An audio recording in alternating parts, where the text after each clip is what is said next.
Hi everyone, my name is Cynthia. Let's talk books. Today I am here with a video I usually do earlier in the month, but it is my wrap up of all the books that I read in January, and I read quite a few books in January. And the main thing is because I didn't think I was going to teach this semester, and so I had a lot of free time. I wasn't setting up classes and all that. That has changed now.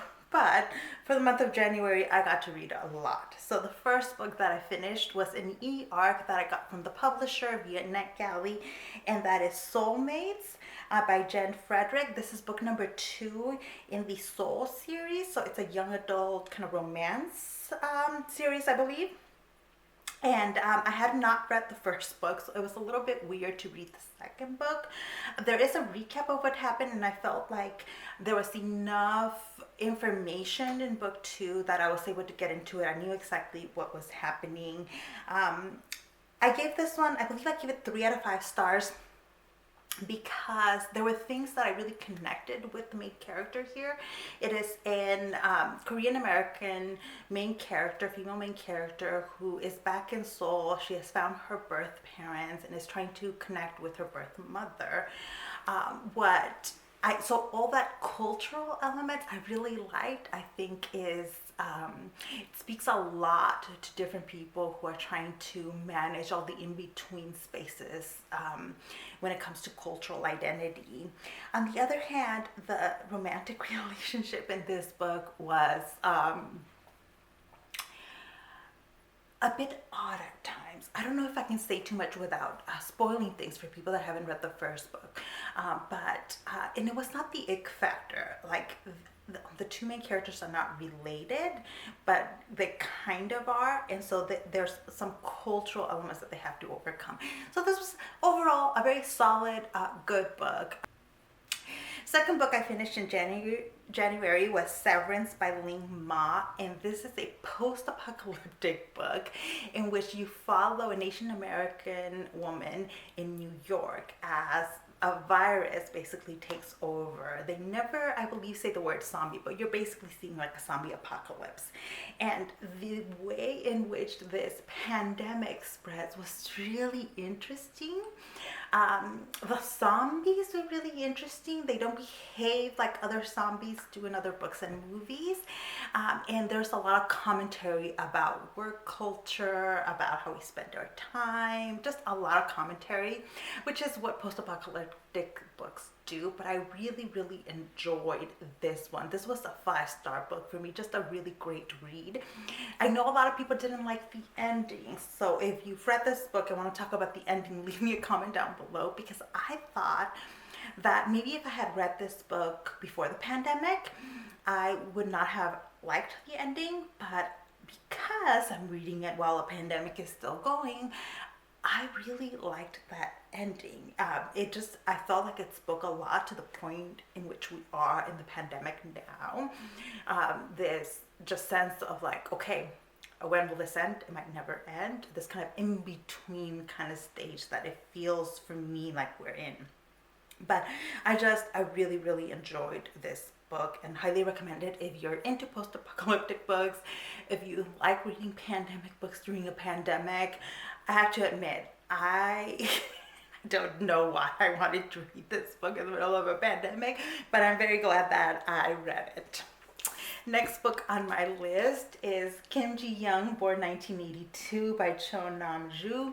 I read this with my friend who lives in Seoul, in South Korea, and it was really great. She basically felt like it was kind of documentary of what it means to be a woman in South Korea. It's a short book, but it packs so much in here. You follow a woman's story. You begin kind of in the present, and then you go back to her childhood and see to what extent society has changed in terms of the roles women can occupy, and then see how that is actually how in practical terms in people's everyday lives a lot hasn't changed. And even though some of these things are specific for South Korea, I felt like a lot of these things were also very similar in the United States and in lots of places all over the world. So it still spoke to me on that level. And yeah, it just made me reflect a lot about the extent to which there's a lot of continuity in the way we view gender roles and the choices that people have. So this was just really, really fantastic. And then for my book club, next I read Before the Coffee Gets Cold by Toshikazu Kawaguchi, translated by Geoffrey Trousselot. And this is a book, it's a series of short stories set in this cafe, and it's kind of a magical cafe where there's a chair that you can use to travel back in time. However, there are rules to this time traveling. You can only, like, you can't leave the chair that you're sitting in, and you can only interact with people that are in the cafe in the moment that in which you travel back to. And yet, like, even within those constraints, it was so heartwarming, like really cute, heartwarming stories. I enjoyed them.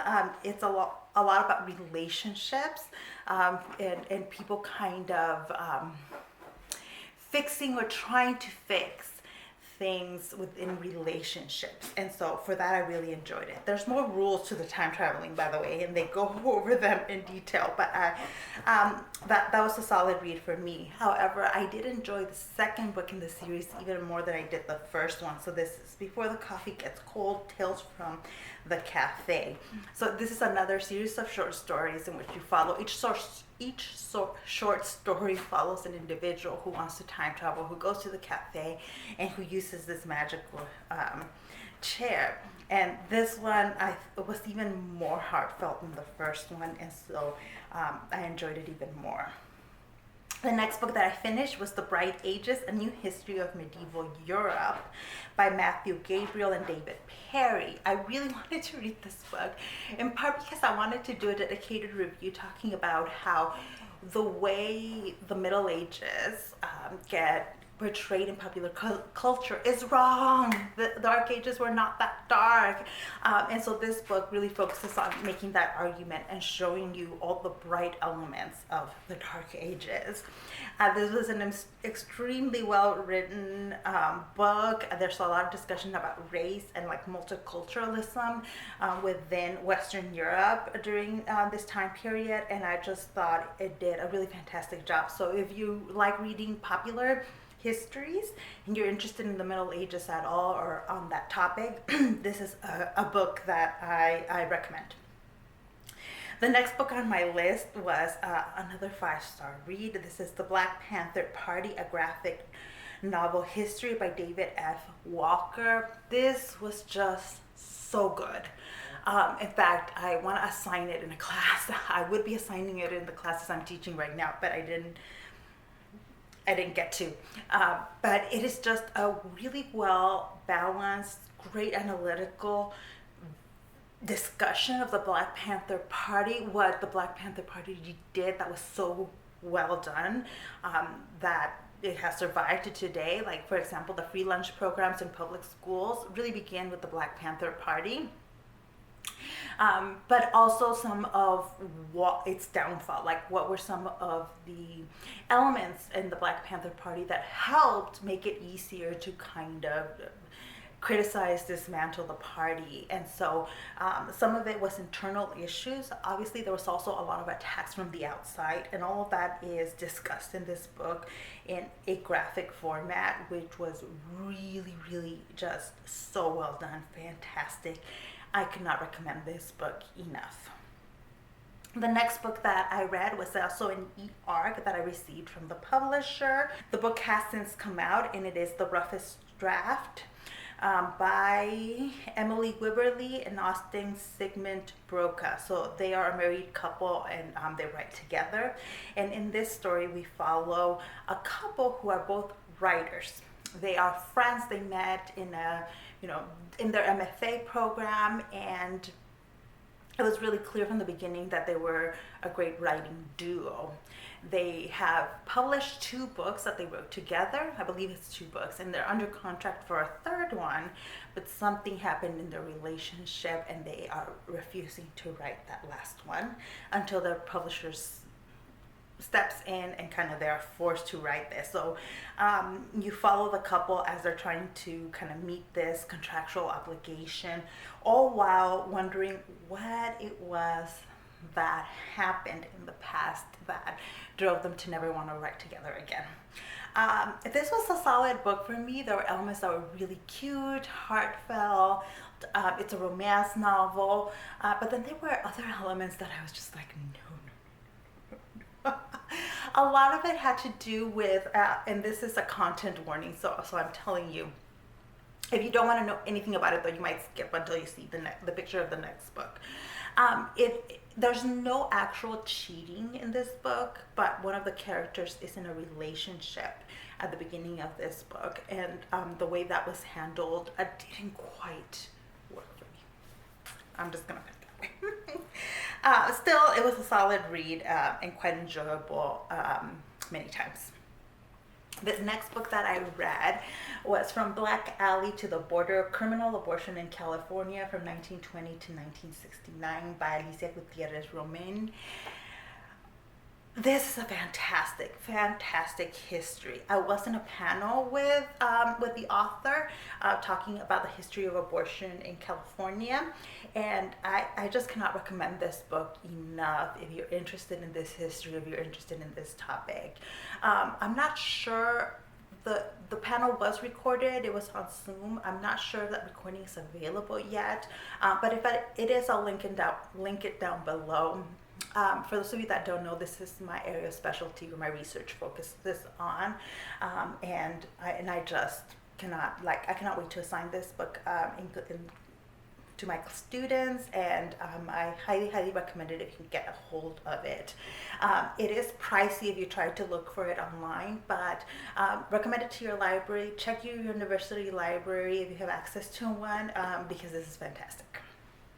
The next book on my list that I finished in January was Shiver by Allie Reynolds. And this is a thriller set in the Alps in Europe. It's in France, and it's a group of Olympic athletes as they're taking, it's set in the past and in the present. In the past, they're trying to compete in these 2 competitions and qualify for the Olympics. In the present, though, some of these same athletes are back together at this resort where they trained years ago, and where one of them died. One of the members of the group died, and all of a sudden there's mysterious accidents happening, and it gets real creepy, and you're trying to figure out what it was that happened in the past that drove these people apart. And this is a solid book for me. It was really quite enjoyable while I was reading it. If you sit and think too much about the plot, you'll find some plot holes. But for the time that I was reading it, it was solid. It kept me on the edge of my seat and kept me wanting to read more and more, even at night. The next book that I finished was a 5-star, just fantastic read for me, and it is called Wake, The Hidden History of Women-Led Slave Revolts by Rebecca Hall and illustrated by Hugo Martinez. So this is a graphic novel of female-led revolts, and the author does a fantastic job of merging the history with kind of some of the process of doing history, because piecing together the history of female-led slave revolts is very difficult. A lot of times these women didn't leave recorded history, like they didn't leave a diary or written records. And so for Hall, putting together this history meant a lot of hard work, traveling all over the world, trying to find research, being denied access to some of the information. And it was fascinating as a history. It was fascinating as a kind of semi-biographical kind of look behind the scenes at how history gets written. And I just could not recommend this book enough. It is fantastic. Next book I finished was a buddy read with my siblings, and that is The Invisible Life of Addie LaRue by V.E. Scwab. I have not read anything else by V.E. Scwab, so I'm not, I don't have any kind of relationship with her writing and her stories. Previous to this book, I enjoyed this one. I primarily enjoyed reading it with my siblings and hearing their thoughts. The story follows Addie LaRue. She is a girl living in rural France in the 1700s, and she's being forced into a marriage she doesn't want. And while trying to escape that marriage, she kind of prays to a god that only answers prayers at night. She makes a bargain with this individual, this devil, and it doesn't turn out quite the way she thought it would. And then we're following little vignettes of what her life was like until the present, where she finds a boy. One of her curses is that nobody can remember her. Like the minute somebody turns away from her, they totally forget who she is. But then in the present, in New York, she meets a boy who remembers her. So the premise was really interesting. The pacing was not always right for me. There were parts that really dragged too long, and elements that just kept being repeated over and over again. But it was a solid read for me. 3 out of 5 stars for sure. I did some really excellent reading this month, and the next book is evidence of that as well. This was a 5-star read for me, and this is The Death of Vivian Oji by Akwaeke Emesi. I have been loving everything Emesi has written. I find the writing very impactful. In this story, you have 2 boys growing up in Nigeria. One of them is going to die because that is the title of the book. But the way that Emesi keeps you on the edge, or keeps you wanting more, and keeps you wanting to figure out what happened to Vivek, is just beautifully written. However, it's just a really, really heavy book. It engages with the topics of homophobia, transphobia, domestic abuse, deep grief, and depression. It has very, very heavy material, and I had to read it slowly at first. Like, I started reading it and I had to take a break, then keep reading a little bit more, and until you're about the halfway point, and then then it's easier to read. But that first half of this book was just so difficult. It has very heavy scenes that are not going to be for everybody. But if you can handle some of this material, I highly recommend it. I think it's very worth your time. And I'm definitely going to keep reading more of Messi's work as they keep releasing it. Next book was Across the Tracks, Remembering Greenwood, Black Wall Street, and the Tulsa Race Massacre by Alvern Ball and Stacy Robinson and Reynaldo Anderson. I think, Robinson did the illustrations, Ball wrote, and Anderson contributed. Okay, I'm trying to break down who did what in this book. And this was a really excellent book for me. It was 4 out of 5 stars. I thought it did a fantastic job of kind of going through the history of this one town and the importance of this old black town that existed and was called the Black Wall Street, and then how and why it was destroyed, the importance of that for the black community here, but all over the U.S. And the only flaw in this book is that it's so focused on this one event in this one town that I think it missed some of the context that I would have liked to have seen, but that is kind of being a little bit nitpicky. I still really enjoyed this book. If you are into nonfiction graphic novels, I highly recommend it. Even if you're not and you're interested in this history, I highly recommend this as an introduction to the topic. Next was Thankless and Death. This is book number 37 in the In Death series by J.D. Robb, and this was, or Nora Roberts, as she's also known. For those that don't know, the In Death series is a kind of futuristic, like procedural book series, in which you follow a cop in the future. It's set in New York as she tackles crimes. And I really, really enjoyed this one. I always enjoy the interactions between Eve Dallas, the main character, her husband, Rourke, and her friends.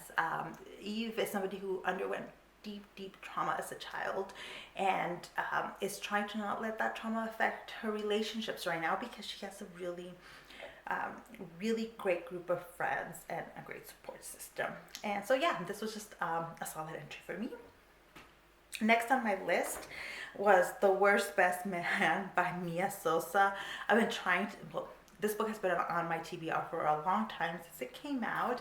I finally got to it. In the premise, you have the main character who, at the beginning of the story, she's on her wedding day, and she getting ready to get married when the groom's brother knocks on her door and tells her that the groom has run away. The wedding is off. Years later, she has this incredible professional opportunity, but she has to work with her ex-fiance and his brother in order to accomplish her professional dreams. And she and her ex-fiance's brother work closely together, and it's a romance novel, so you know what's going to happen. Mia Sosa is really great at writing chemistry between characters. The main character is Afro-Latina from Brazil, just like Mia Sosa. And so the discussions about culture, about Brazilian traditions, and all of that were really fantastic, and I really enjoyed reading them here. So this was a really good book for me. And that is it. Those are the books that I read in January. So lots of good stuff. A few things that are a little bit, but mostly really good stuff. So I think my year is off to a fantastic start. I hope your reading year is also off to a fantastic start. Let me know if you've read any of these books, if you have any thoughts on them. I love to chat about them down in the comments section. Thank you so much for watching this video, and I'll see you in the next one. Bye.